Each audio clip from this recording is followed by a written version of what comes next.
50이 넘었다면 인간관계를 정리해야 하는 이유. 당신 주변에 지금 몇 명이나 있습니까? 진짜로 물어보는 겁니다.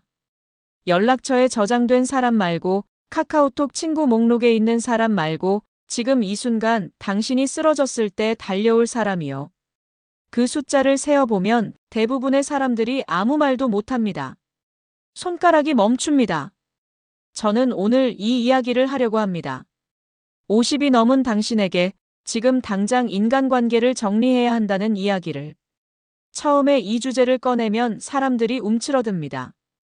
인간관계를 정리한다는 말이 왠지 냉정하게 들리기 때문입니다. 차갑고 계산적이고 마치 사람을 물건처럼 버리는 것 같다고 느끼는 거죠. 하지만 저는 오늘 그 편견을 완전히 뒤집어 드리려고 합니다. 인간관계를 정리하는 것은 냉정한 일이 아닙니다. 오히려 가장 따뜻하고 가장 용감하고 가장 자신을 사랑하는 행위입니다.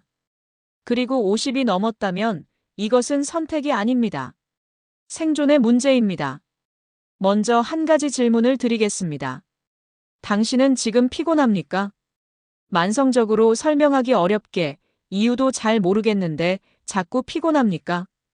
충분히 잔 것 같은데 아침에 일어나기 싫고 만나고 싶지 않은 사람을 만나야 할 때 몸이 먼저 반응하고 집에 돌아오면 말 한마디 하기 싫고 그런 경험이 있습니까? 이것은 나이 탓이 아닙니다. 이것은 관계 탓입니다. 인간의 에너지는 유한합니다. 20살 때는 그 사실을 몰랐습니다. 아니, 알았더라도 상관없었습니다. 왜냐하면 에너지가 넘쳐 흘렀으니까요.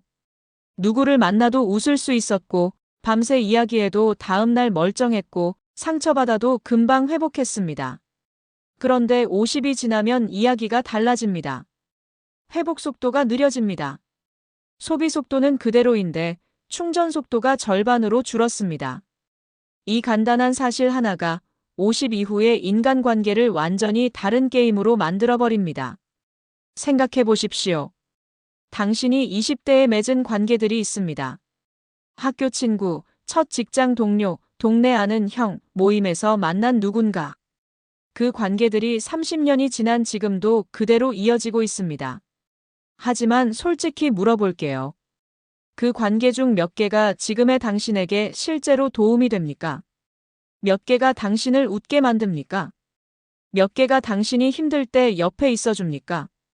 그리고 반대로 몇 개가 당신을 소진시킵니까? 몇 개가 만날 때마다 이유 없이 기운을 빼갑니까? 몇 개가 끝나고 나면 집에 돌아와서 한숨을 쉬게 만듭니까? 이 두 숫자를 비교해보면 많은 사람들이 충격을 받습니다. 저는 몇 년 전 이 질문을 처음 스스로에게 던졌습니다. 그리고 오랫동안 앉아서 생각했습니다. 아주 천천히 제 주변 사람들을 하나하나 떠올리면서요. 그 사람을 떠올릴 때 내 몸이 어떻게 반응하는가? 가슴이 따뜻해지는가? 아니면 어깨가 무거워지는가? 이것이 전부였습니다. 느낌 하나. 그 느낌 하나로 저는 제 관계를 완전히 다시 봤습니다. 그리고 깨달았습니다. 저는 너무 많은 에너지를 잘못된 방향에 쓰고 있었다는 것을. 여기서 잠깐 매우 중요한 이야기를 해야 합니다. 인간관계를 정리한다는 것이 무엇인지에 대해서요. 많은 사람들이 이것을 오해합니다. 정리라는 단어를 들으면 바로 절연이나 차단을 떠올립니다. 하지만 그것은 극단적인 경우에만 해당합니다. 인간관계를 정리한다는 것은 관계의 밀도를 조절한다는 뜻입니다. 어떤 관계는 가깝게, 어떤 관계는 적당한 거리에서, 어떤 관계는 아주 멀리서, 그리고 어떤 관계는 조용히 내려놓는 것. 이것이 전부입니다. 냉정함이 아니라 현명함입니다. 그러면 어떤 관계를 정리해야 할까요? 저는 크게 세 가지 유형을 이야기하고 싶습니다. 첫 번째, 만날 때마다 비교하는 사람. 이런 사람들 있습니다. 대화의 주제가 항상 누가 더 잘 사는가, 누구 아들이 어느 대학 갔는가, 누구 집이 얼마짜리인가, 이런 이야기들로만 가득 차 있는 사람들. 처음엔 그냥 넘깁니다. 원래 저런 사람이야 라고 생각합니다. 하지만 그런 자리를 10번, 20번 반복하다 보면 어느 순간 자신도 모르게 자기 삶이 초라하게 느껴집니다.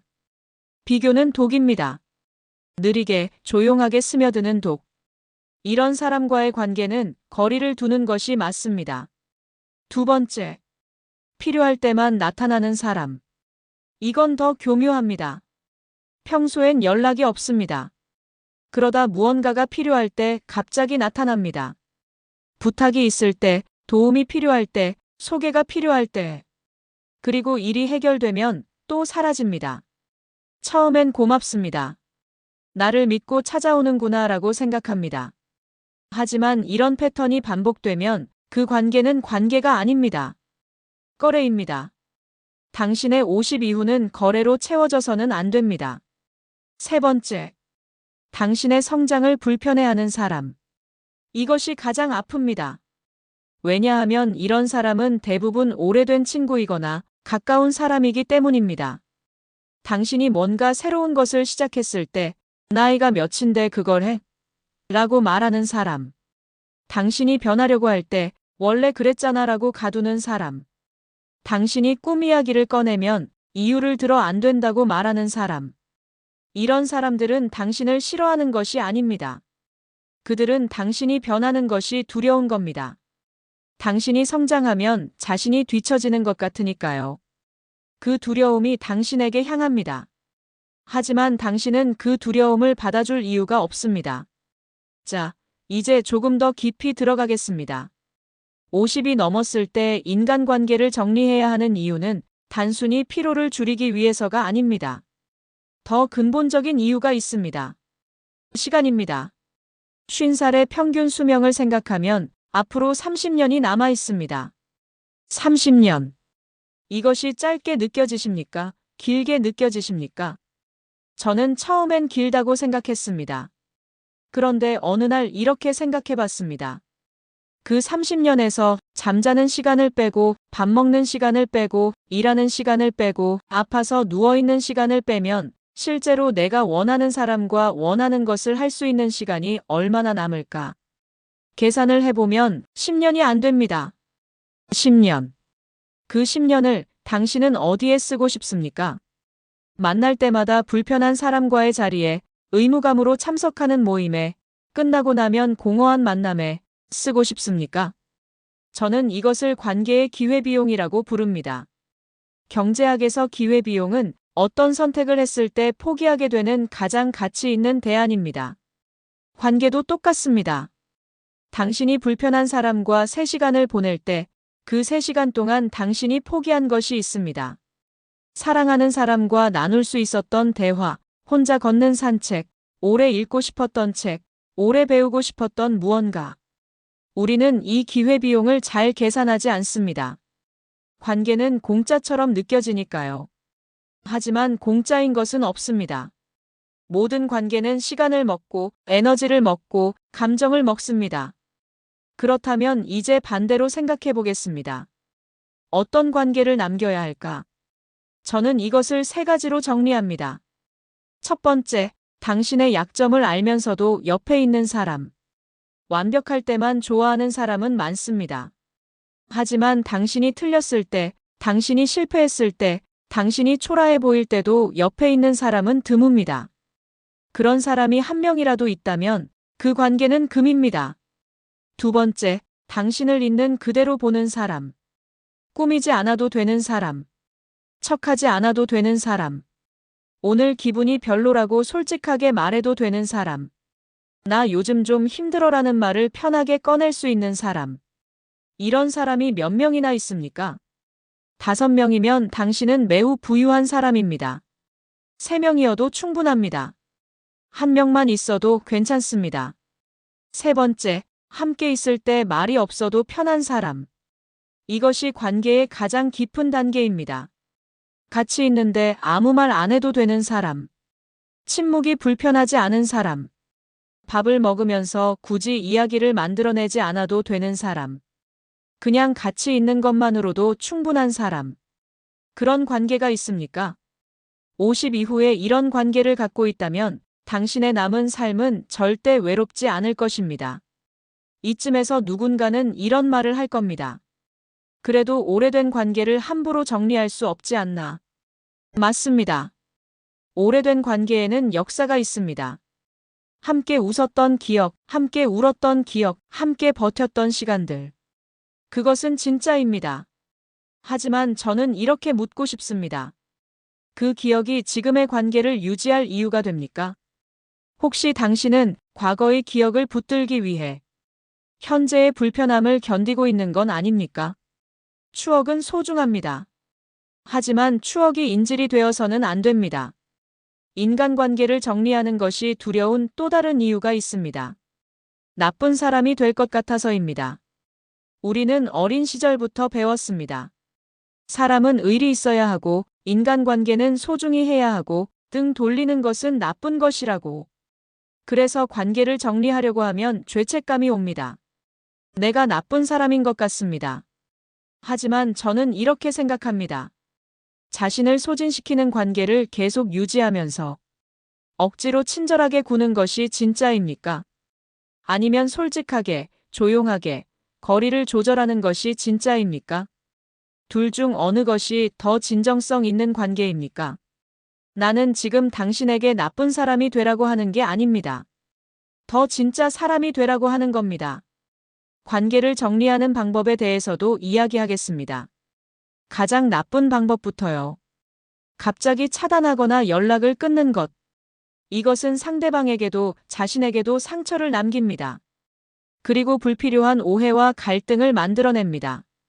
관계를 정리하는 것은 드라마틱할 필요가 없습니다. 가장 좋은 방법은 천천히 자연스럽게입니다. 연락의 빈도를 줄입니다. 모임에 참석하는 횟수를 줄입니다. 단체 카카오톡방에서 점점 말을 줄입니다. 만남을 제안받았을 때 처음엔 한 번씩 빠지다가 점점 자연스럽게 거리가 생기게 합니다. 극적인 선언 없이, 긴 설명 없이, 그냥 조용히 서서히. 이것이 서로에게 가장 예의 있는 방법입니다. 물론 어떤 관계는 명확한 선이 필요할 때도 있습니다. 당신에게 지속적으로 해를 끼치는 사람, 당신을 이용하거나 조종하는 사람, 당신의 경계를 반복적으로 무시하는 사람. 이런 경우엔 조용한 거리두기만으로는 부족할 수 있습니다. 나는 이런 방식의 관계는 힘들다고 분명하게 말할 수 있어야 합니다. 이것은 공격이 아닙니다. 자기 방어입니다. 50이 넘었다면 이 자기 방어를 두려워하지 마십시오. 자, 이제 이야기가 후반으로 접어들고 있습니다. 저는 인간관계를 정리한다는 것이 결국 무엇인지를 정리해드리고 싶습니다. 그것은 혼자가 되기 위한 것이 아닙니다. 더 깊이 연결되기 위한 것입니다. 많은 관계의 무게를 내려놓음으로써 진짜 관계에 더 깊이, 더 온전히 집중하기 위한 것입니다. 희박한 공기 속에서 모두를 붙들려다 질식하는 것보다 맑은 공기 속에서 소중한 몇 사람과 깊이 숨 쉬는 것. 이것이 50 이후의 인간관계가 나아가야 할 방향입니다. 한 가지 더 이야기하겠습니다. 관계를 정리하면 처음에는 외로울 수 있습니다.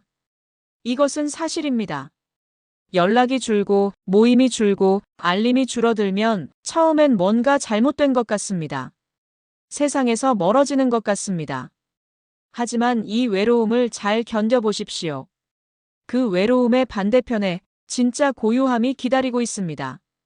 진짜 나 자신이 기다리고 있습니다. 소음이 줄어들어야 내 목소리가 들립니다. 저는 몇 년 전 관계를 크게 정리한 적이 있습니다. 어떤 사람들은 저를 이해하지 못했습니다. 왜 그 사람을 멀리해? 오래된 친구잖아. 모임에 왜 안 나와? 왕따처럼 군다. 그런 말들이 아프지 않았다면 거짓말이겠죠. 하지만 그 선택 이후 아침에 눈을 떴을 때 덜 무거웠습니다. 핸드폰을 봤을 때 덜 피곤했습니다. 하루가 끝날 때 덜 소진되어 있었습니다. 그리고 가장 중요한 것, 진짜 소중한 사람에게 더 잘할 수 있었습니다. 우리는 종종 착각합니다. 인간관계의 양이 삶의 풍요로움이라고. 많이 알수록, 많이 연결될수록 좋은 삶이라고. 하지만 50이 지나면 알게 됩니다. 깊이가 넓이보다 훨씬 귀하다는 것을. 한 명의 진짜 친구가 100명의 아는 사람보다 낫습니다. 한 번의 진짜 대화가 10번의 형식적인 만남보다 낫습니다. 오늘 이 이야기를 들으시면서 떠오르는 얼굴이 있으셨을 겁니다. 만날 때마다 무거운 그 사람. 있는 그대로의 나를 좋아해주는 그 사람. 정리해야 할 것 같은데 아직 못하고 있는 그 관계. 더 깊이 연결되고 싶은 그 사람. 그 느낌을 무시하지 마십시오. 그 느낌이 50 이후에 당신이 어떻게 살아야 하는지를 알려주고 있습니다. 마지막으로 이 이야기를 드리고 싶습니다. 어떤 나무가 있었습니다. 오래된 나무였습니다. 그 나무에는 오랫동안 자란 가지들이 있었는데 어떤 가지는 위를 향해 뻗었고 어떤 가지는 옆으로 퍼졌고 어떤 가지는 아래로 처졌습니다. 그 처진 가지들이 너무 많아지면 나무는 그 무게를 감당하지 못합니다. 결국 위를 향한 가지들마저 시들기 시작합니다. 그래서 정원사는 가지치기를 합니다. 처진 가지를 잘라냅니다. 죽어가는 가지를 잘라냅니다. 그러면 나무는 비로소 더 높이, 더 강하게 자랍니다. 당신의 인간관계도 그렇습니다. 가지치기는 나무를 죽이는 것이 아닙니다. 나무가 더 잘 살게 하는 것입니다. 50이 넘었다면 이제 가지치기를 할 때입니다. 당신의 에너지를, 당신의 시간을, 당신의 남은 삶을 진짜로 소중한 것들에게 주십시오. 그것이 이기심이 아닙니다. 그것이 지혜입니다. 당신은 충분히 오래 버텼습니다. 이제는 더 잘 살 차례입니다. 오늘 이 영상이 도움이 되셨다면 가장 먼저 자신에게 이 질문을 던져보시길 바랍니다. 나를 만나고 나면 나에게 에너지가 생기는 사람은 누구인가? 그 사람에게 오늘 먼저 연락해 보십시오. 긴 메시지 필요 없습니다. 잘 지내고 있어? 그 한 줄이면 충분합니다. 저는 오늘도 당신 편입니다. 다음 영상에서 뵙겠습니다.